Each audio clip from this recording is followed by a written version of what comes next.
Muito bem, irmãos, eu quero convidar você a abrir tua Bíblia comigo em Mateus, capítulo 26. Vamos ler do versículo 26 ao versículo 30.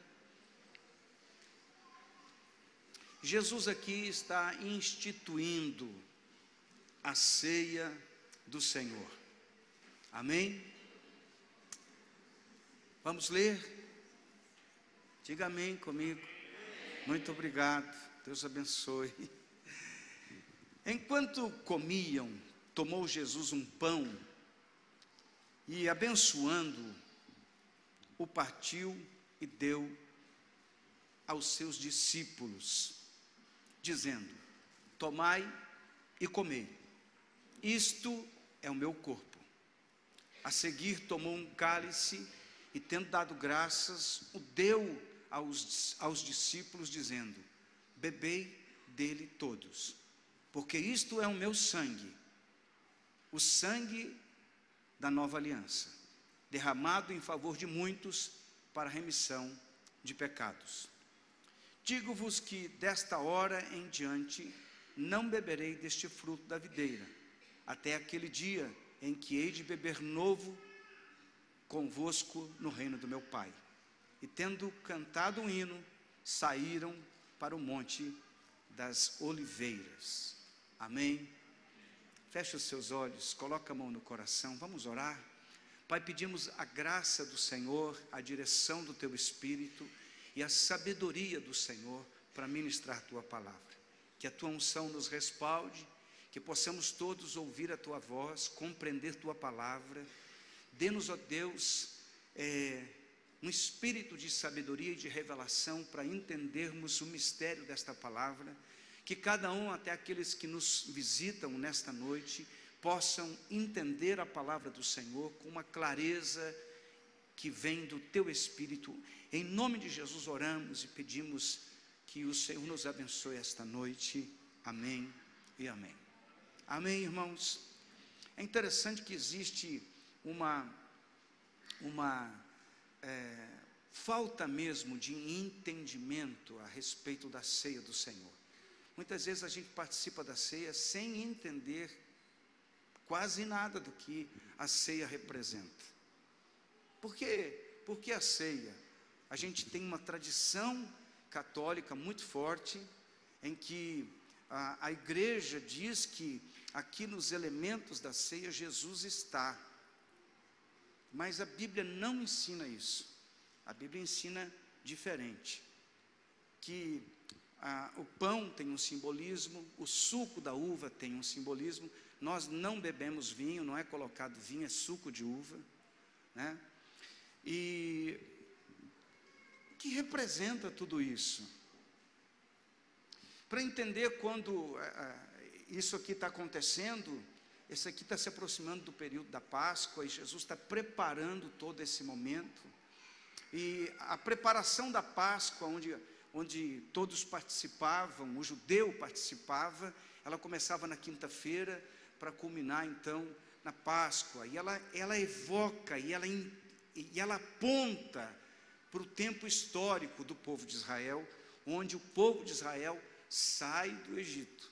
Então cada elemento tem uma representatividade. Para o judeu, aquele momento da Páscoa representa um momento diferente, que Jesus então ele ressignifica a Páscoa, ressignifica então estabelecendo a ceia e aponta para alguma coisa. E nós vamos falar exatamente sobre isso. Para um judeu, irmãos, era uma das festas, das maiores festas que o judeu celebra. O judeu celebra algumas festas com muita alegria. Isso é uma característica do judeu, porque o nosso Deus é um Deus alegre. Amém, irmãos? Tem gente que tem ideia de nosso Deus um Deus bravo, sisudo, carrancudo, de cara feia, vingativo, que açoita todas as pessoas. Não é verdade. Tem muita gente que tem uma visão de Deus dessa maneira. Eu não sei se você já imaginou Deus sorrindo. Eu também não, porque não sei nem como é que é a cara de Deus.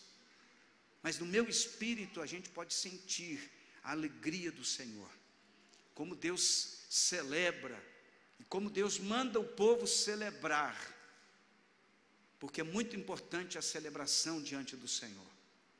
Aqui, para eles, quando eles matavam o cordeiro, comiam o cordeiro, eles faziam uma lembrança do cordeiro que foi morto, e o sangue dele foi tirado, passado nos umbrais da porta, em que houve o livramento e a salvação dos primogênitos de Israel.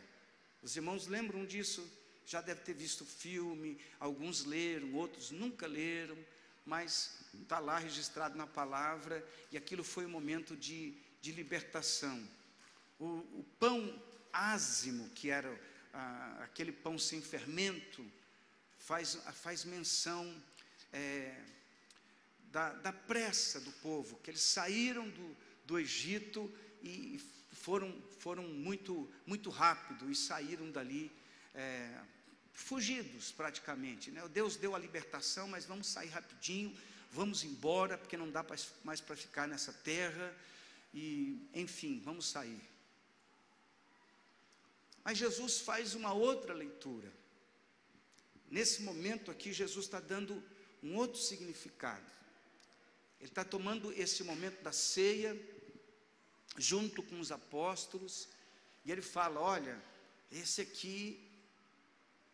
pão aqui é o meu corpo.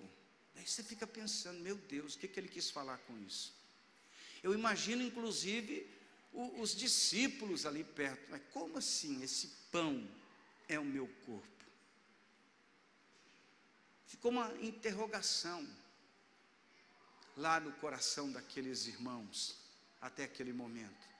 Porque Jesus ainda não havia sido sacrificado, Jesus ainda não havia sido moído na cruz do Calvário. Mas ele está falando de uma linguagem profética. Ele está falando de um momento em que ele está se preparando para ser crucificado na cruz por conta do meu pecado e por conta do seu pecado. Amém, irmãos? Amém? Isso. Glória a Deus. Então esse pão tem uma representação. O sacrifício de Jesus que vai acontecer, que vai ser, enfim, tudo isso tem uma linguagem diferente. Por que eu devo participar da ceia? Isso é mais um costume religioso? Aí Jesus diz que não, que isso deve ser feito até que ele venha. Eu quero ler o texto de novo com você. Está sobrando alguma coisa, Wilson? Enquanto comiam, está dando um pouquinho de reverberação no finalzinho. Enquanto comiam, tomou Jesus um pão e, abençoando, o partiu e deu aos discípulos, dizendo: tomai e comei, isto é o meu corpo. A seguir tomou um cálice, tendo dado graças, deu aos discípulos, dizendo: bebei dele todos, porque isto é o meu sangue, o sangue da nova aliança, derramado em favor de muitos para a remissão de pecados. Vamos entender um pouco do que se trata isso aqui. Amém, irmãos? Amém? Vocês estão comigo? Hoje você vai participar da ceia pensando diferente. Amém? Eu preciso compreender o que a ceia significa. Porque a gente faz as coisas, liga o piloto automático e vai fazendo o resto da vida. E nós precisamos ter entendimento da palavra, entendimento do que a ceia representa para a gente como cristão. Por que Jesus perdoou os meus pecados? Você fica pensando, que pecados? Vamos lá. Primeira coisa, a gente vai entender um pouco o significado do pão. Pão partido, que foi, na verdade, o grande sacrifício de Jesus. Eu preciso compreender o que isso me ajuda, o que significa isso tudo. E o pão, ele remete à figura do trigo, exatamente do trigo, porque é dali que se faz o pão e tal. E é necessário que, para se fazer o pão, esse pão que a gente come, o trigo, tem que ser moído. tem que ser esmagado, tem que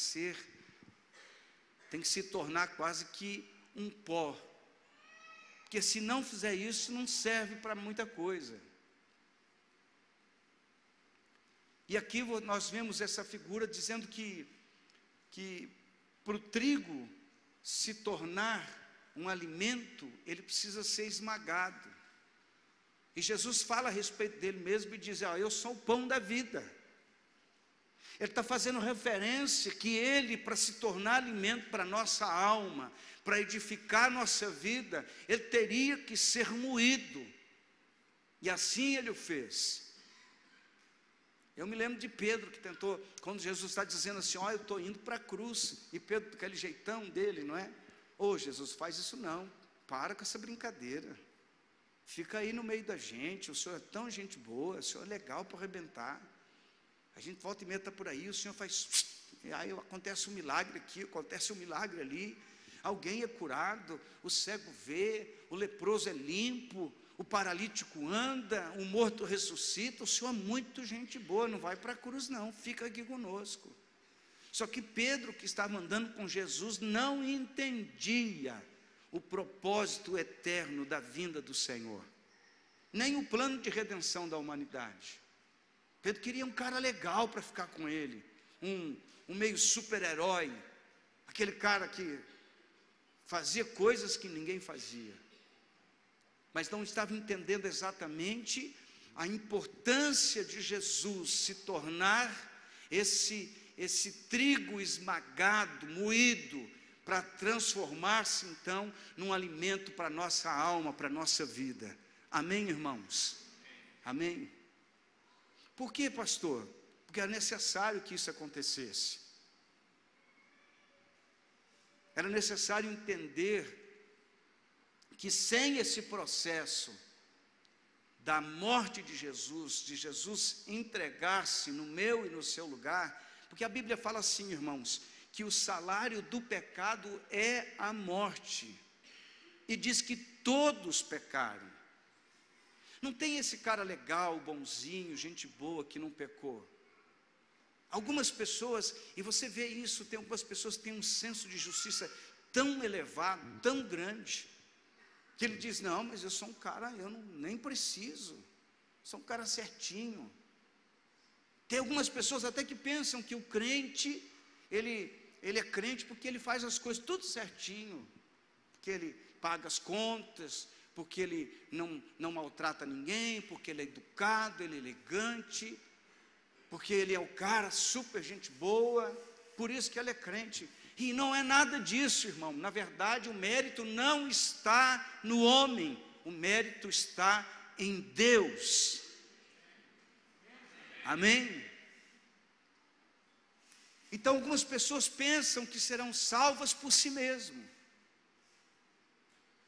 que a salvação está na minha capacidade de ser bom, de ser justo, de ser íntegro.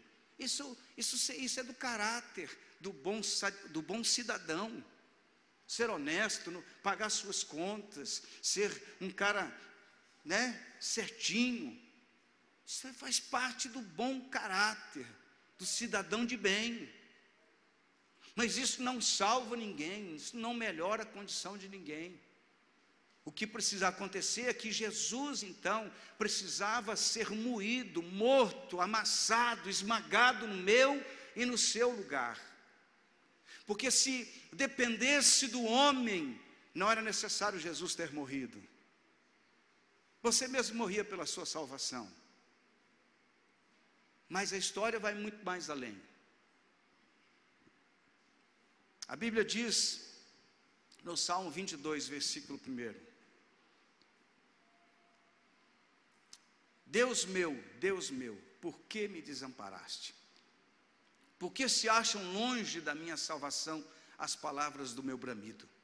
Deus meu, clamo de dia e não me respondes, também de noite, porém não tenho sossego. Esse salmo é profético, está falando exatamente da crucificação de Jesus, momento em que Jesus se sente lá solitário, desamparado, em que Deus, por ver o sofrimento do seu filho que está sendo moído como trigo, que está sendo esmagado, vira as costas para não ver o sofrimento do seu filho, porque naquele momento Jesus está morrendo pela humanidade, por mim e por você. Por tudo que nós possamos fazer ou faremos de errado, Jesus já está pagando o preço na cruz do Calvário. É o pão moído, é o trigo esmagado, para que eu e você pudéssemos ter liberdade de chegar na presença de Deus, aleluia. No versículo 14, diz assim, do mesmo salmo: derramei-me como água. Depois, esse salmo 22 vale a pena ler depois. E todos os meus ossos se desconjuntaram, meu coração fez-se como uma cera, derreteu-se dentro de mim, secou-se o meu vigor como um caco de barro, e a língua se me apega ao céu da boca. Assim me deitas no pó da morte, cães me cercaram, uma súcia de malfeitores me rodeia, transpassaram-me as mãos e os pés. Veja como que o salmo é profético, falando da vida de Jesus, e aqui está falando exclusivamente da crucificação do Senhor. Posso contar todos os meus ossos, eles me estão olhando e encarando em mim. Versículo 17, versículo 18, repartem entre si as minhas vestes e sobre a minha túnica deitam sortes. Eu estou lendo isso aqui para você entender uma coisa, que a palavra do Senhor tem preparado para a humanidade o plano de redenção, e isso inclui a vida de Jesus. Quando eu entendo o profético, quando eu entendo a linguagem do que significa a ceia, por que a ceia acontece? Porque ela rememora, ela lembra exatamente aquilo que Jesus fez na cruz do Calvário, para que nós pudéssemos gozar do perdão dos nossos pecados. O mérito, novamente eu vou dizer, não está em nossa capacidade, está na misericórdia, no amor, na bondade de Deus para a minha vida e para a sua vida. Quando eu chego na presença de Deus, amado, entenda isso no seu espírito. Quando você chega na presença de Deus, não é por nada que tem a ver contigo e comigo, mas é porque Deus é amor, e Ele planejou a minha salvação, planejou a tua salvação em Cristo Jesus. Se Jesus não tivesse morrido e ressuscitado, nenhum de nós poderia ser salvo pela sua bondade e amor. Ele tinha que morrer primeiro, ele tinha que ser esmagado. Sabe, irmão, quando a gente fica olhando para um outro irmão e achando defeito na vida dele, e tem, viu? Hoje eu fiz uma pergunta aqui: tem alguém aqui que não tem defeito? Eu vou melhorar a pergunta: tem alguém aqui que tem defeito? Levanta a mão, eu sou o primeiro a levantar. Amém? Amém? Acho que tem gente que não levantou a mão. Parabéns para você, que você é o cara. Uau, impressionado contigo. Deve ser um ser humaninho, hein? Já começou pelo orgulho, não é? Eu não, eu me orgulho da minha humildade.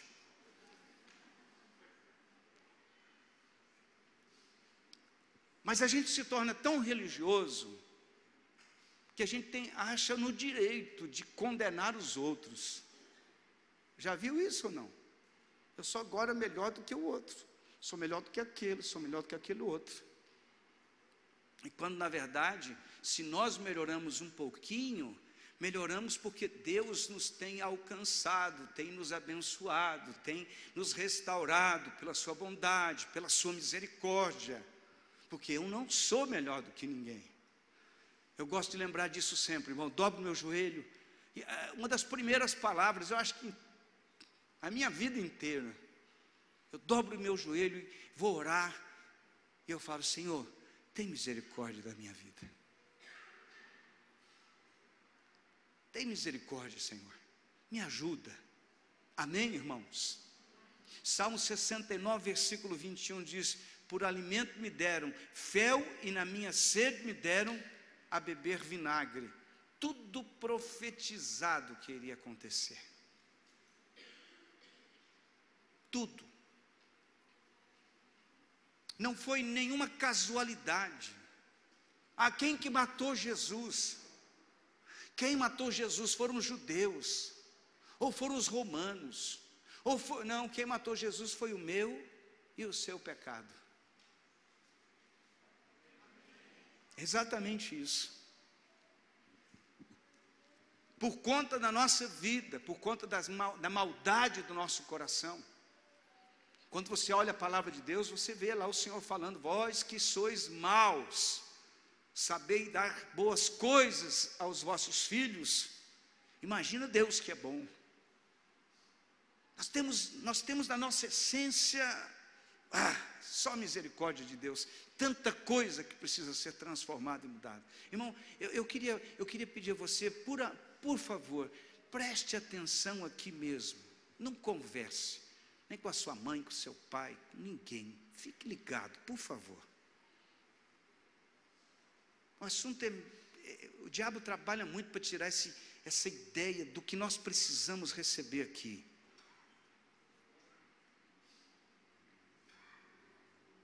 Quando nós entendemos que Jesus assume o meu lugar, a minha maldade, a minha natureza pecaminosa e terrível, tudo aquilo que nós somos, preste bem atenção nisso. Meu querido irmão, nós precisamos da misericórdia de Deus, porque no íntimo do coração, a Bíblia diz sobre iniquidade. Eu estou na igreja, eu sou bonzinho, é nada. Nós somos carentes da misericórdia de Deus. Quando Jesus foi à cruz, ninguém levou Jesus entregou-se para ser morto em meu e seu lugar. Ele foi caminhando em silêncio, sabendo o que ele estava fazendo, porque isso já estava projetado, o plano de redenção da humanidade já estava projetado. Quando Jesus fala na ceia, ele começa: você toma, pega isso, come, esse é meu corpo. Ele está sabendo o que é que ele está falando. Ele tem entendimento do projeto, do plano de redenção de Deus, da misericórdia de Deus pela nossa vida, por toda a maldade que nós temos, mas ele precisava. A Bíblia nos fala que não existia remissão de pecados sem derramamento de sangue. O sangue tinha que ser derramado por conta do pecado. Se alguém pecasse, o sangue tinha que ser derramado. Alguém teria que morrer no lugar do meu pecado. O que era apresentado? Animais, sacrifício de bodes, animais, pombas, enfim, cada um, a lei descreve bem certinho isso. Aí Jesus vem e diz: bom, precisa que alguém, como homem, morra. Porque quando o homem pecava, sacrificava um animal para limpar o seu pecado. Mas Jesus, irmãos, como é importante entender isso, e por favor me entenda, eu não estou aqui para ofender a fé de ninguém, para magoar ninguém, não é esse o meu objetivo. Maria teve o seu lugar na história, mas compreender o que Deus estava fazendo é de extrema importância. Maria foi aquela que deu à luz a Jesus, mas o plano não estava em Maria. O plano de dar à luz ao Redentor, sim, mas o plano de redenção era em Jesus, não em Maria. Por quê, pastor? Por quê? Porque Jesus tinha que nascer como carne, como ser humano. Ele tinha que se identificar comigo e com você. Ele tinha que se tornar carne como um de nós, nascido de mulher, gerado com todas as características. Porque quando foi morto, a Bíblia diz que Jesus não tinha pecado. Entenda isso.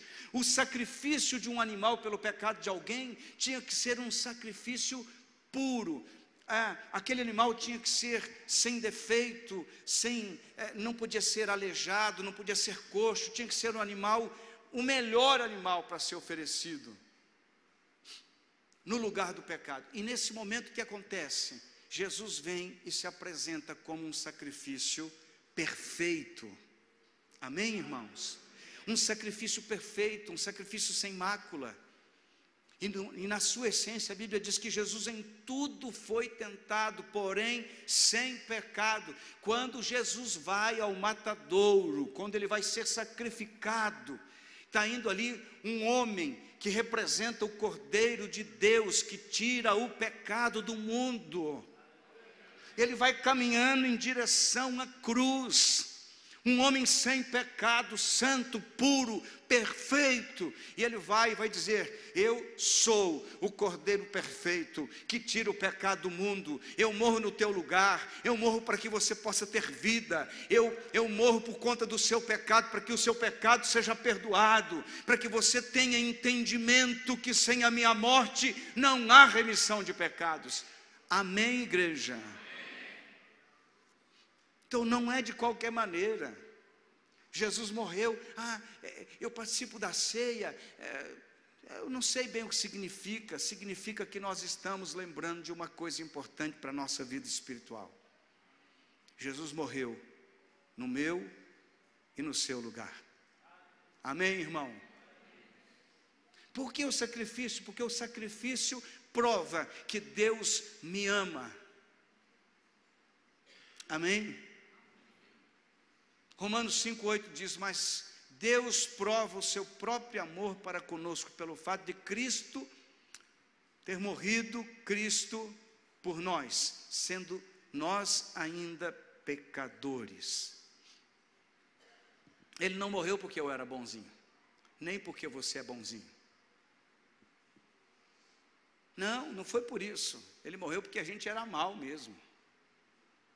E Ele decidiu nos amar. Essa é a essência do amor, a síntese do amor está aqui. Sacrifício pessoal pela vida de alguém que não merece. Eu não merecia, tampouco você. Nós, na verdade, não merecíamos nada de Deus.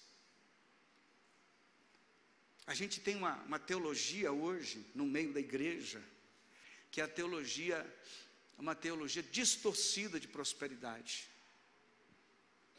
Tem gente, muitas pessoas estão vindo para a igreja porque querem ouvir uma boa palavra, querem ouvir uma boa mensagem, que você vai prosperar, que você vai se dar bem, que você vai ser um conquistador, porque ninguém pode deter você, porque você é o cara, você é o bicho da goiaba. Não é nada disso, não. Não foi por isso que Jesus morreu, ainda que a Bíblia me ensine a respeito de prosperidade bíblica.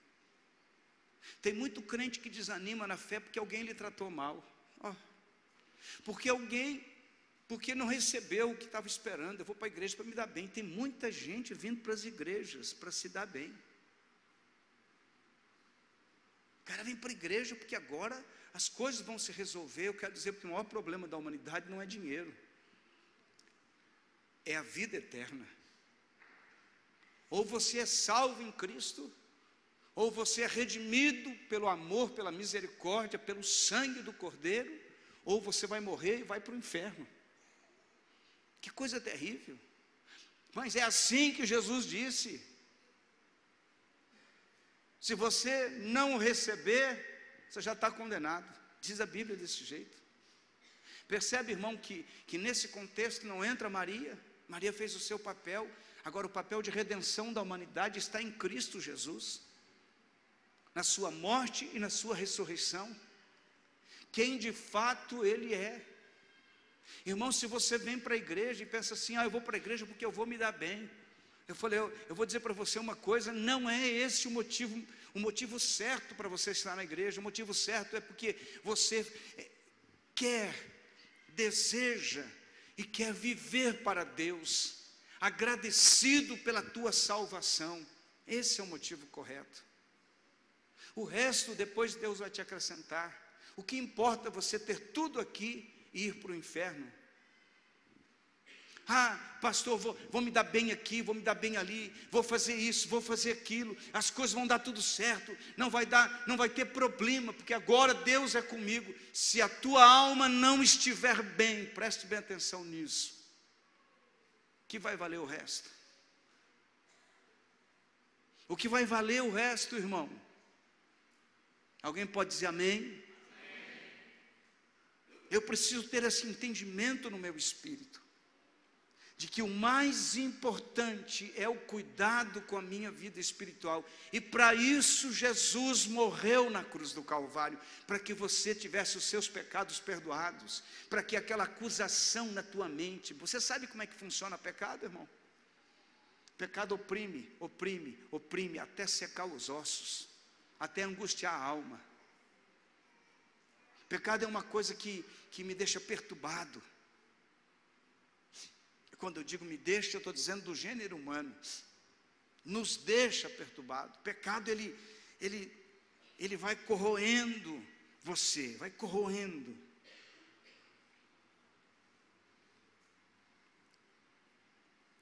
Passar a vida sofrendo aqui e ir para a eternidade sem Cristo não é um bom negócio. João 12, 24 diz: em verdade vos digo, se o grão de trigo caindo na terra não morrer, fica ele só, mas se morrer, produz muito fruto.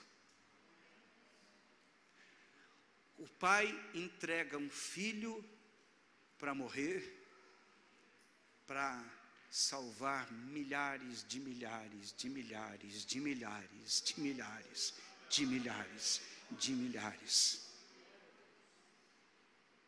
Se Jesus, meu Deus, como isso é tremendo, se Jesus não tivesse ido para a cruz, o que seria de mim, de você? O que seria de nós? Você imagina vagando sem esperança? Pastor, depois que eu vim para Jesus, a minha vida melhorou. Melhora mesmo. Não é esse o objetivo, mas melhora, consequentemente melhora. O problema do homem é se afastar de Deus, é viver longe do Senhor. Melhora, melhora. Melhora porque quando você se apega com Deus e começa a viver os princípios da palavra, você começa a ver que tudo que Deus fez para a nossa vida, tudo que Deus fez é bom. É bom. Até o pior que nós pensamos por algum tempo se torna bênção. Amém? O pão que Jesus está falando, ele está falando desse trigo. Ele tinha que morrer. Ele tinha que morrer. Por isso que ele fala assim, ó, isso aqui representa o meu corpo. Isso representa, não é?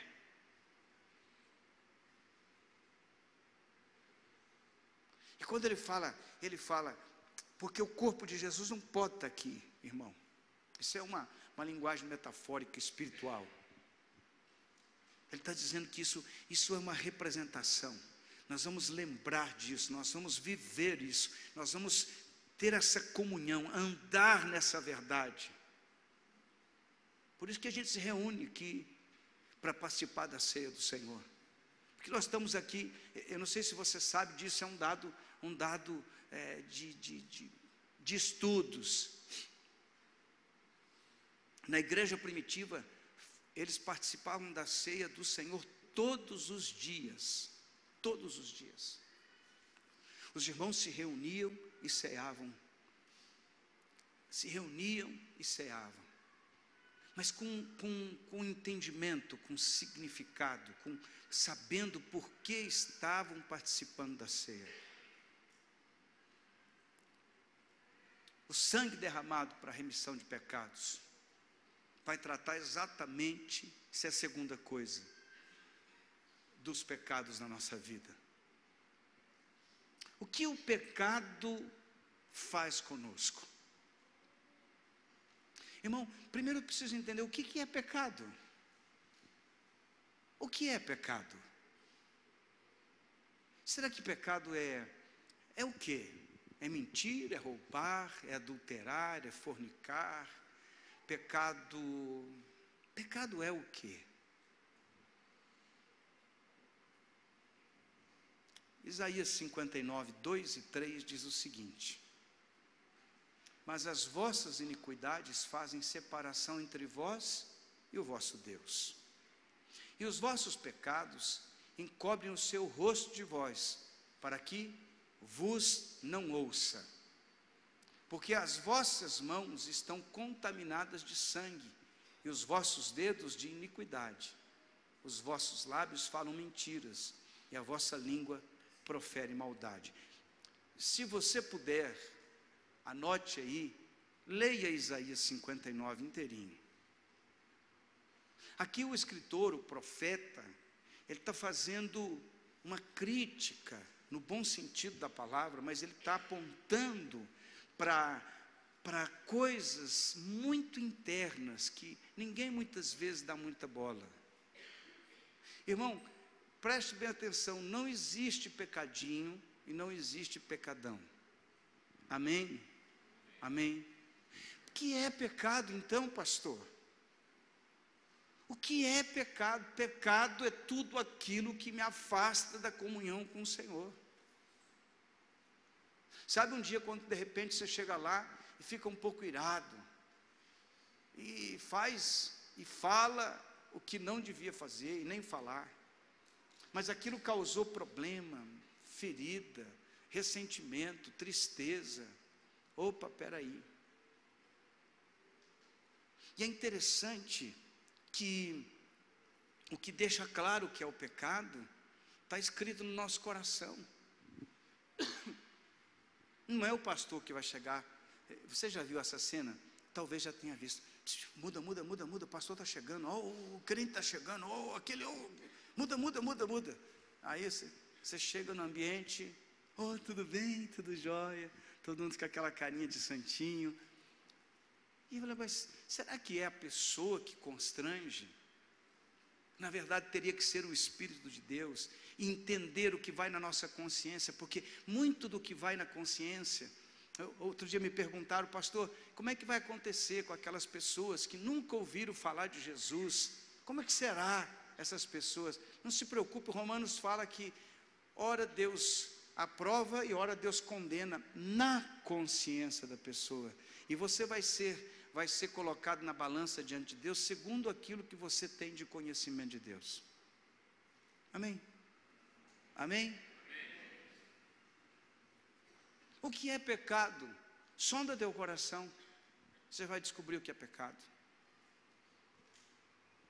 Mas o que o pecado faz? Me separa de Deus.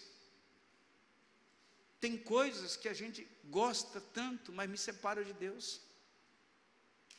Tem coisas que a gente fala assim, não, mas eu não vou abrir mão disso, eu vou continuar com isso aqui. Não precisa dizer para você o que é errado, o que é certo, ainda que a Bíblia diz, quando você começa a meditar na palavra, a palavra já vai dizer ao teu coração o que é, o que não é. Não adianta, não precisa inventar nada, e não precisa ninguém ficar apontando o dedo na sua cara, dizendo o que é, o que não é, porque quando você medita na palavra, você começa a perceber que muito além de certas práticas, você encontra pecado nas coisas.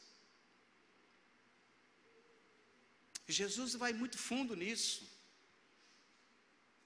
Jesus diz, olha, se você olhar para uma mulher e só, você já cometeu adultério. Ele não fica na subjetividade, ou dizer, quem sabe, não, ele fala, se você desejar, você já cometeu o pecado, e o pecado me afasta de Deus, seja ele que pecado for. Pastor, você está brincando? Não, eu estou falando sério. Tem gente que tem uma carinha de bonzinho, não é verdade? Sim ou não? Você olha assim e fala, meu Deus, parece um anjo. Daí você fala, olha bem, não acredito com essa cara de anjo desse jeito. Quando você vai descobrir, você fala, meu Deus, é um anjo caído, né? Fiotão do diabo. Aí o cara fica pensando, mas essa pessoa é uma pessoa tão acima de qualquer suspeita. Paulo disse assim, miserável homem que sou.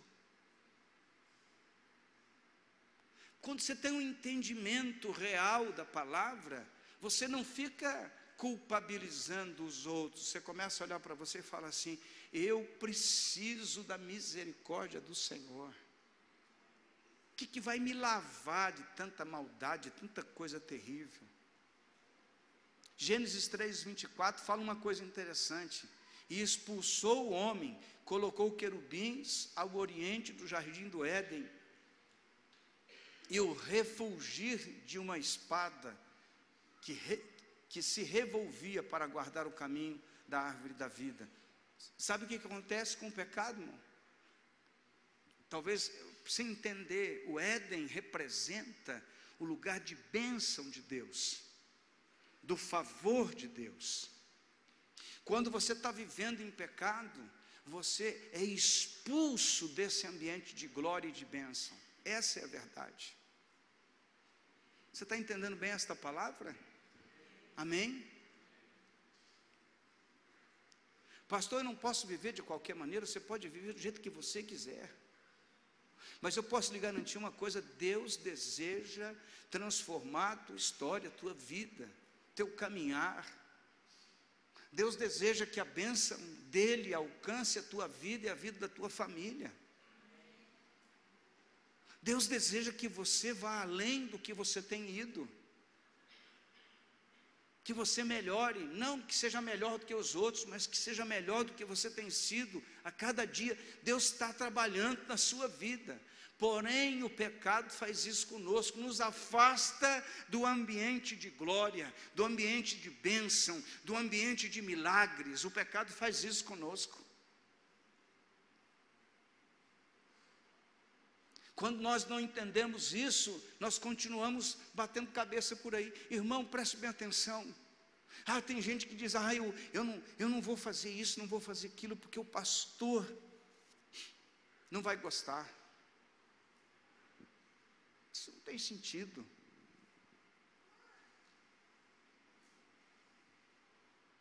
Você já deve ter ouvido essa pergunta: crente não pode isso, crente não pode aquilo, crente não pode. Crente pode qualquer coisa.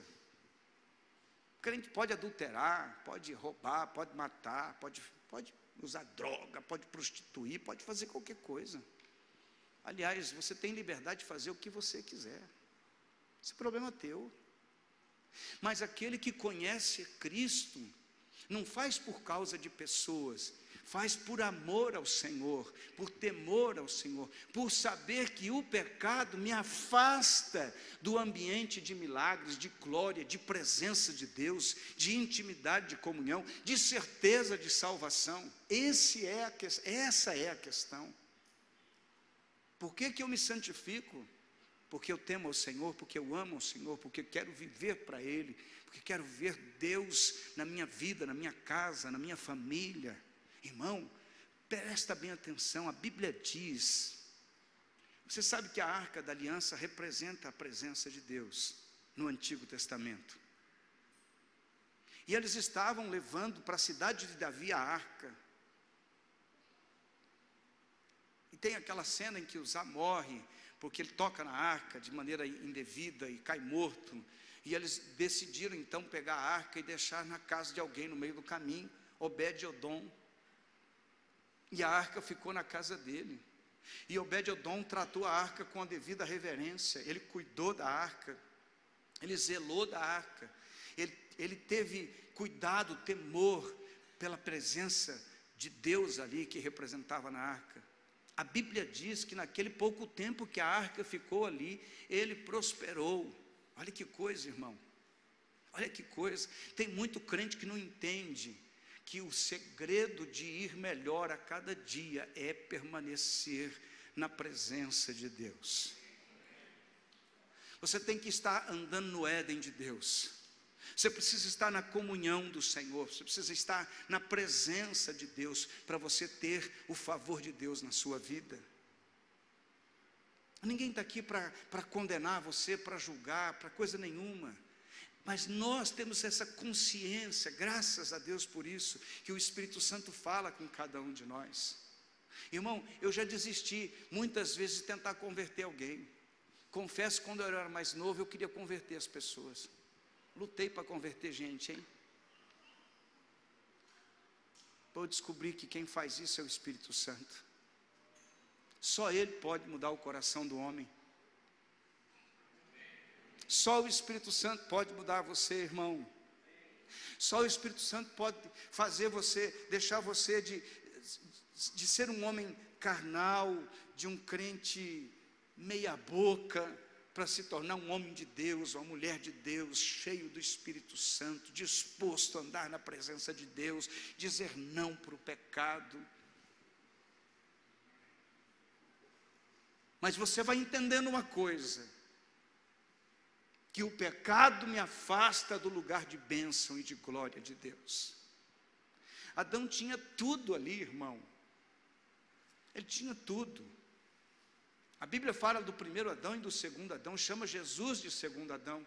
O primeiro Adão perdeu a primazia, perdeu a autoridade, perdeu tudo que Deus havia dado para ele, por conta da desobediência e do pecado. Ele saiu do jardim do Éden, ele saiu do lugar de bênção, de misericórdia de Deus, de providência de Deus, de recurso de Deus, tudo por conta do pecado. Entenda isso, quando você começa a prática do pecado, você sai do lugar de favor de Deus e entra no lugar de prova. Está me entendendo? Como é importante entender isso. Pastor, mas todo mundo peca. Seria bom se não pecássemos. Mas se pecar, nós temos o advogado junto ao Pai, diz a palavra. Efésios 2:1 diz: Ele vos deu vida, estando vós mortos nos vossos delitos e pecados.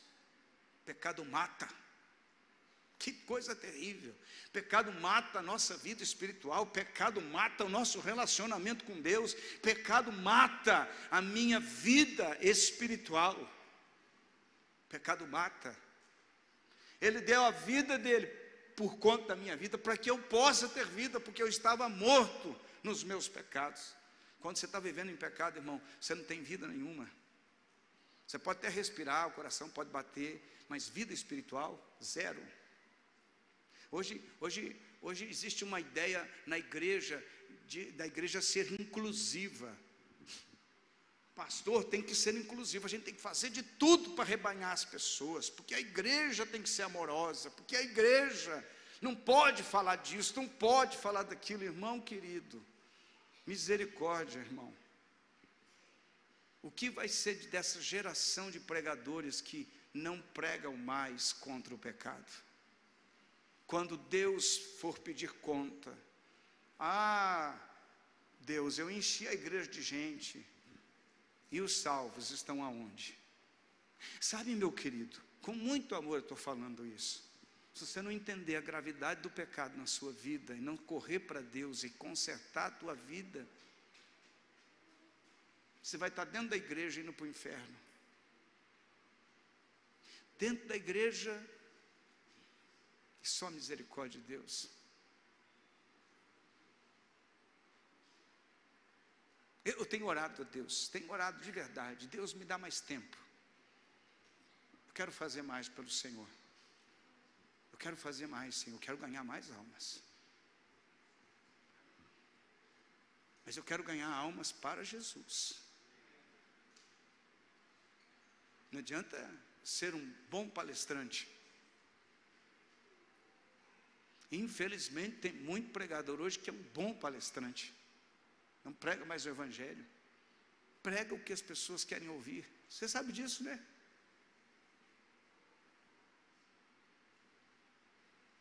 Eu estava aqui meditando em Romanos, capítulo 8 de Romanos. Você lê a palavra e você começa a perceber uma coisa. Paulo está muito preocupado que nós entendamos que em Cristo nos tornamos filhos do Pai amado, filhos de Deus. A coisa mais importante que precisamos entender, que em Cristo nos tornamos filhos de Deus. E todo mundo está achando, não, mas todo mundo é filho de Deus. Não, não é, a Bíblia está dizendo que não é. Nós só somos filhos de Deus em Cristo. Eu tenho que receber Jesus na minha vida. Eu tenho que aceitar o sacrifício de Jesus na cruz do Calvário, que Ele foi moído, depois o sangue dele foi vertido para perdoar meus pecados. Só assim eu me torno justo diante de Deus, através de Jesus. Não é uma palavra, você vai vencer e tal. Não, você já venceu em Cristo. Em Cristo você já venceu. Você venceu o maior problema da sua vida, o problema da morte espiritual. Porque aqui Paulo está dizendo: Ele vos deu vida, estando vós mortos nos vossos delitos e pecados. Todo pecado gera morte, separação de Deus. Qual é o remédio para o pecado então, pastor? Será que são as boas obras?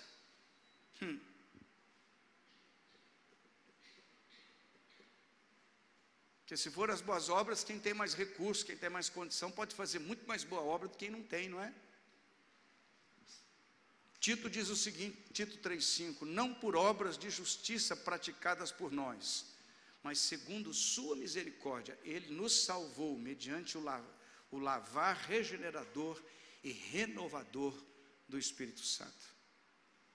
Amém? Não é mérito nosso. Amém? Glória a Deus. Irmão, tem gente que vive brincando na vida espiritual. Crente Raimundo. Já viu ou não? Um pé na igreja e outro no mundo. Eu vou para cá, vou para cá, vou para lá. Eu preciso entender que não são as boas obras que me salvam.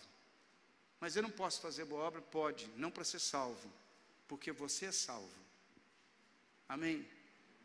Não é para ser salvo, é porque você é salvo, é que você pratica boas obras.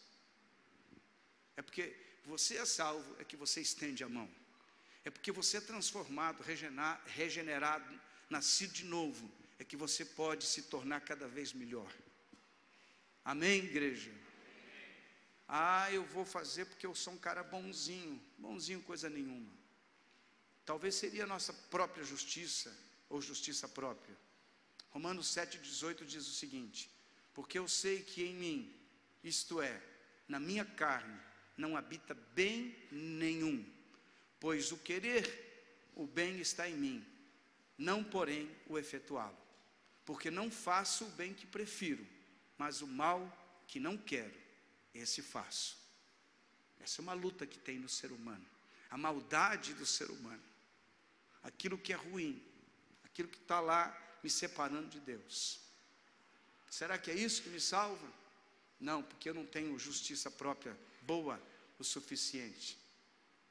Seria a lei? Romanos 4,13: não foi por intermédio da lei que Abraão ou a sua descendência coube a promessa de ser herdeiro do mundo, e sim mediante a justiça da fé. É pela fé, somente pela fé, e nada mais, que eu tenho a salvação em Cristo Jesus. Amém? Você quer dizer, pastor, que não depende de ser bonzinho? Não, não depende de ser bonzinho. Depende de você crer que alguém bom de verdade morreu no seu lugar e no meu lugar. Só isso. Mas é só isso. Só. E aquele que é salvo vive como salvo. Vive como gente transformada. Aquele que já conheceu a luz de Cristo não volta para as trevas. Amém? Aquele que conheceu a misericórdia e o amor de Deus permanece na sua graça, não volta nas práticas das coisas antigas, nos velhos comportamentos. Aquele que foi liberto não vive mais como escravo. Amém, irmão? Pastor, mas tem tanta coisa boa lá no mundo. Tem, mas tem coisa que não é para o nosso bico mais. Deus tem algo melhor para a nossa vida. Amém? Não é pelos nossos recursos, nossa capacidade. Jeremias 2,22 diz: pelo que ainda que te laves com salitre e amontoes potassa, continua a mácula da tua iniquidade perante mim, diz o Senhor Deus. Tem como limpar o histórico espiritual da sua vida. Nós vamos vivendo e vamos acumulando uma porção de coisa. Aquele que não é salvo não sabe ainda isso, mas o dia que você conhece a Cristo de verdade, não é que você se associa a uma igreja, mas o dia que você conhece a Cristo como Senhor e Salvador da tua alma, você percebe que de você foi tirado um fardo. A gente vê isso muito com os filhos de crente. Eles acostumam dentro da igreja, né? Tem uma turminha por aqui, tem por aí uma turminha, filho de crente, acostuma na igreja. Ele vive nesse ambiente, vai vivendo, só que vai acumulando. Enquanto não se tem uma experiência pessoal de salvação, você vai ter esse ambiente religioso, porém você não vai ser liberto do peso da sua alma, a não ser que você entregue a sua vida a Cristo. Escuta, filho de crente que está me ouvindo, se você não se converter, você vai para o inferno. Eu falo isso para os meus filhos há muito tempo. Nossa, como é legalzinho essa minha criança, como ela é tão joinha. Mas papai e mamãe, você precisa levar teu filho a entregar a sua vida a Cristo. Amém? Para que eles tenham uma experiência de salvação. Você não pode obrigar ninguém a ser salvo, mas você deve mostrar o caminho. Você deve testemunhar, deve orar por eles, orar com eles. Amém? Amém? Porque senão de repente só se acostuma ao ambiente religioso. A gente muitas vezes recebe a religião por tradição da família, e passa de pai para filho, e vai, mas nunca se teve uma experiência real de nascer de novo. Como é que eu limpo a minha alma, pastor? Como é que o sangue de Jesus, como é que isso acontece? A Bíblia diz o seguinte, que a maneira de se limpar a alma é ser lavado pelo sangue de Jesus. Com efeito, quase todas as coisas, segundo a lei, se purificam com sangue, e sem derramamento de sangue não há remissão. Amém? Quando Jesus perdoa os seus pecados, o diabo vai tentar de toda maneira te acusar de novo. Olha, preste bem atenção nisso, muito importante. Eu me recordo quando eu aceitei a Cristo, por muitos anos ainda, de vez em quando vinha lá um pensamento, uma lembrança de um pecado antigo. E o diabo pegava aquilo e começava a me acusar. Olha, você fez isso. Eu sofria com isso muito, porque eu não entendia, me faltava entendimento. Eu quero dizer a você, em nome de Jesus, entenda isso. Uma vez que você está em Cristo, uma vez que você pediu perdão, uma vez que Jesus te perdoou, e isso acontece exatamente, eu vou ler o texto de 1 João 9 aqui, o teu pecado é perdoado, passa a régua, fecha a conta, não sofra mais com isso, repreenda essa voz e viva como um salvo, em nome de Jesus. Amém. Quando eu peço perdão, Jesus me perdoa imediatamente. 1 João 1,9 diz assim, se confessarmos os nossos pecados, Ele é fiel e justo para nos perdoar os pecados e nos purificar de toda injustiça. Versículo 10 diz, se dissermos que não temos cometido pecado, fazemo-lo mentiroso e sua palavra não está em nós. Amém? Mas quando eu peço perdão, para onde vai o meu pecado? Isaías 38:17 diz, eis que foi para a minha paz que tive eu grande amargura. Tu, porém, amaste a minha alma e a livraste da corva da corrupção, porque lançaste para trás de ti todos os meus pecados. Miqueias 7:18 diz, quem, ó Deus, é semelhante a ti, que perdoas a iniquidade e te esqueces da transgressão do restante da tua herança? Ó Senhor, não retenha a sua ira para sempre, porque tem prazer na misericórdia. Tornará a ter compaixão de nós, pisará aos pés as nossas iniquidades e lançará todos os nossos pecados nas profundezas do mar. Amém? Irmão, mesmo que você tivesse uma montanha de pecados, o Pico Everest, que é lá no Tibete, ele tem 8.800 metros de altitude. 8.800 metros de altitude. O maior pico do mundo. Mas o lugar mais profundo do mar tem 11.000 metros de profundidade. Dá para poder enterrar o Pico Everest. Se o teu pecado for tão grande quanto aquele pico, não tem problema. O teu pecado vai ser lançado na profundeza do mar. E nenhuma condenação há para aqueles que estão em Cristo Jesus. O segredo é estar em Cristo Jesus. Quando você entende isso, que o que Jesus foi fazer na cruz do Calvário foi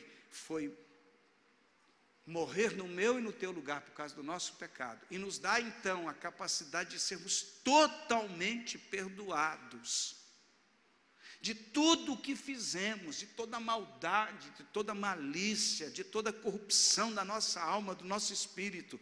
Lá na cruz do Calvário, Jesus encerra a conta. Diga comigo, glória a Deus. Você levanta a cabeça e diz: eu sou um filho amado de Deus, Deus tem misericórdia da minha vida, Ele me ama. Amém, igreja? Amém. Pastor, mas então agora eu sou livre para servir ao Senhor. Amém, igreja? Jesus, na verdade, está dizendo: olha, ele fala aqui no versículo 29 que nós lemos a respeito da sua vinda. Jesus vai voltar, irmãos. Ele está breve para voltar. Escuta, igreja, Jesus vem buscar os salvos, os remidos, os lavados pelo sangue do Cordeiro. Seria uma loucura da nossa parte nadar e morrer na praia. Alguém perguntou, disse: mas vai que vocês estão pregando esse negócio tudo aí, e Jesus não volta coisa nenhuma, e não existe nada disso. Como é que vai ser? A pessoa respondeu: pois é, se isso acontecer, eu vou morrer igual você. E o que eu vou perder? Nada. Mas e se o que eu estiver falando sobre a volta de Jesus for verdade, e você não tiver recebido a Cristo, o que vai ser de você? Irmão, a nossa vida espiritual é muito importante. A sua vida espiritual é muito importante. Toda verdade tem um paralelo. Quando eu sou abençoado nas regiões celestiais, e assim o apóstolo Paulo diz, eu também sou abençoado aqui. Porque tem gente que fala: pastor, pode ir lá fazer uma oração para melhorar as coisas. Seria bom se fosse exatamente assim. Tem algum problema de orar no lugar onde se trabalha, onde se tem a empresa, onde tem o negócio? Não. O segredo não é a oração naquele lugar, o segredo é Cristo na minha vida. Amém? Quando eu entendo o princípio que eu não posso abrir concessão para o pecado, e vivo uma vida de santidade, e busco a santidade, e ando na presença de Deus, e peço misericórdia do Senhor, e acerto a minha vida, os meus comportamentos, a minha maneira, o meu coração, e eu coloco diante de Deus. Oh, irmão querido, tudo vai melhorando, porque está ajustado o mundo espiritual. Tem hora que você está se batendo, procurando recurso aqui, recurso lá, coisa assim. Não se bata mais, se volte para Deus, peça perdão, clame pela misericórdia do Senhor, aplique o sangue de Jesus na tua vida, limpe a tua alma, através da oração e pela fé, receba Cristo no seu coração, conserte o seu altar, e Deus vai começar a mudar a tua história. Ah, pastor, Irmão amado, o caminho é mais curto. O caminho tudo para resolver é da porta da sala até a porta do quarto. E como é difícil fazer esse caminho. Amém? Como é difícil sair da sala e ir para o quarto, fechar a porta, dobrar o joelho. Parece que você dá 500 voltas, inventa 1000 desculpas, aparece trocentos compromissos. Que Deus está querendo simplesmente que você se volte para Ele. Que você volte para o Éden. Como, pastor? Na oração. Vai para o jardim. Deus vai te visitar ali. Deus vai tocar tua alma, teu espírito. Deus vai começar a restaurar as coisas novamente. Amém, igreja?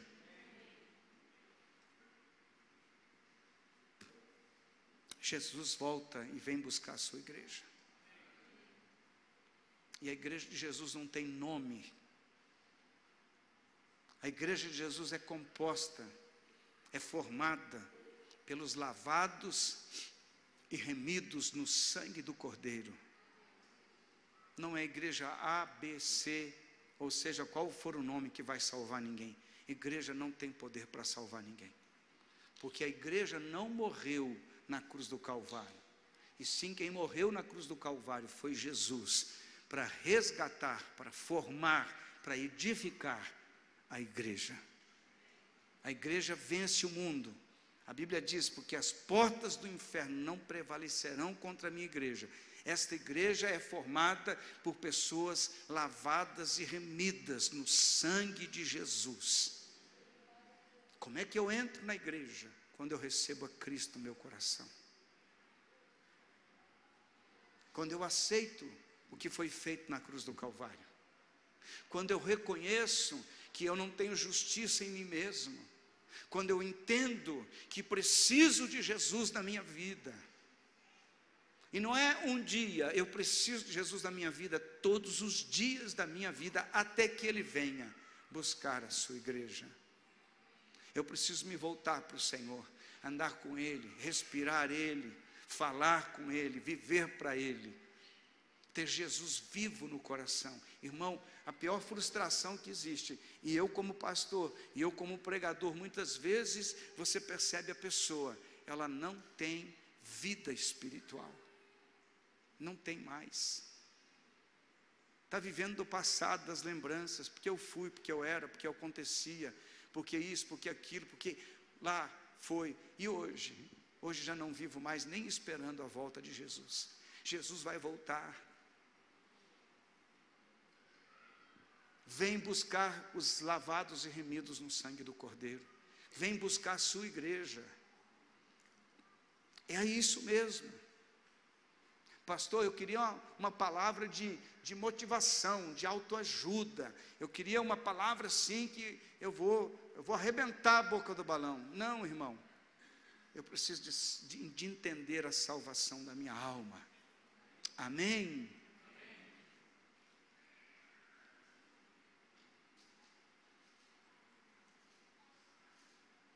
Segunda Pedro 3,9 diz, não retarda o Senhor a sua promessa, como alguns a julguem demorada.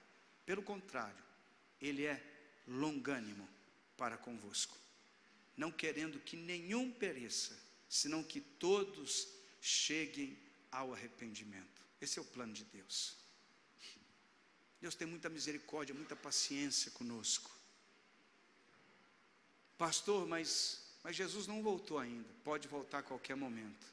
Como eu também posso partir a qualquer momento. Eu preciso estar preparado. De repente, a gente está numa situação e passa por outra. De repente, não brinque com a sua vida espiritual. Amém? Eu quero chamar os diáconos, as diaconisas aqui. Nós vamos participar da ceia do Senhor.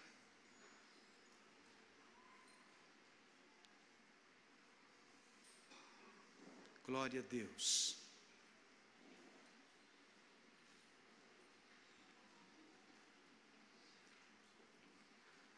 Enquanto os irmãos vêm, eu quero ler Romanos capítulo 13, versículo 12. Vai alta a noite e vem chegando o dia. Deixemos, pois, as obras das trevas e revistamo-nos das armas da luz. Andemos dignamente como em pleno dia, não em orgias e bebedices, não em impudícias e dissoluções, não em contendas e ciúmes, mas revesti-vos do Senhor Jesus Cristo, e nada disponhais para a carne no tocante às suas concupiscências. Amém? Eu quero convidar você a ficar de pé, em nome de Jesus. Nós vamos orar. Se existe alguma coisa que precisa ser consertado, eu quero encorajar você a fazê-lo, em nome de Jesus. Você, pessoal, com Deus, tua vida com o Senhor. Vamos fechar os nossos olhos, vamos orar. Glória a Deus. Pai, oramos em nome de Jesus. Clamamos ao Senhor a tua misericórdia. Que teu Espírito Santo nos ajude a entender tua palavra. Que teu Espírito Santo trabalhe em nosso coração. Que saiamos daqui esta noite livres, perdoados e abençoados pelo Senhor. Perdoa as nossas falhas, perdoa os nossos pecados.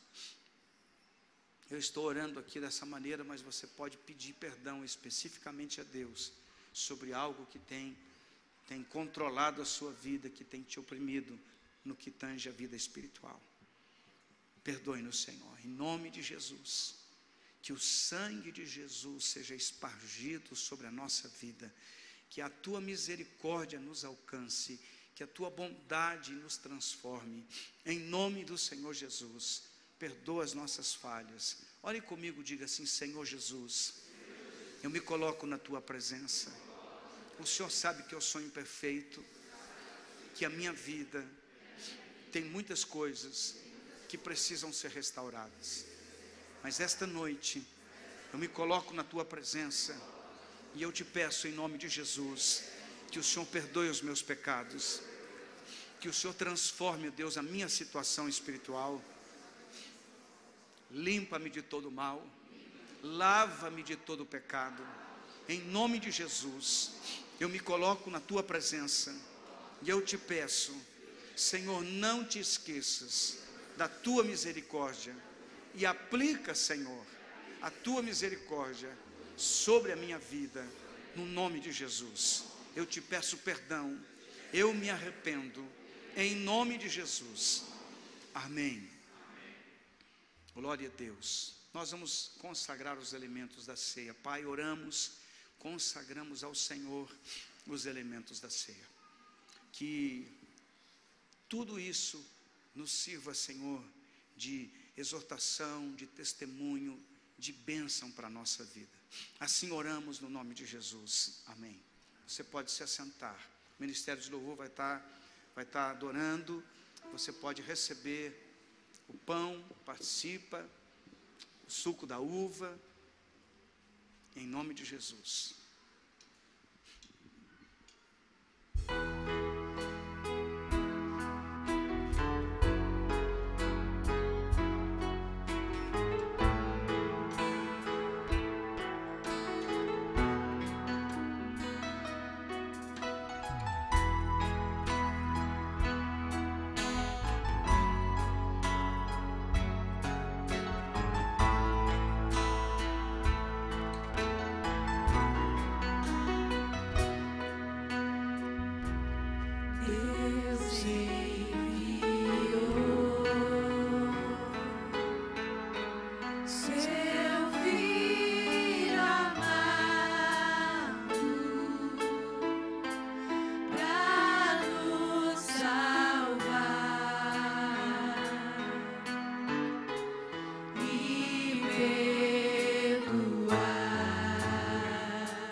mãos do meu Jesus, que vivo está. Aleluia. Aleluia. Glórias a Deus. Aleluia. Bendito é o teu nome, Senhor.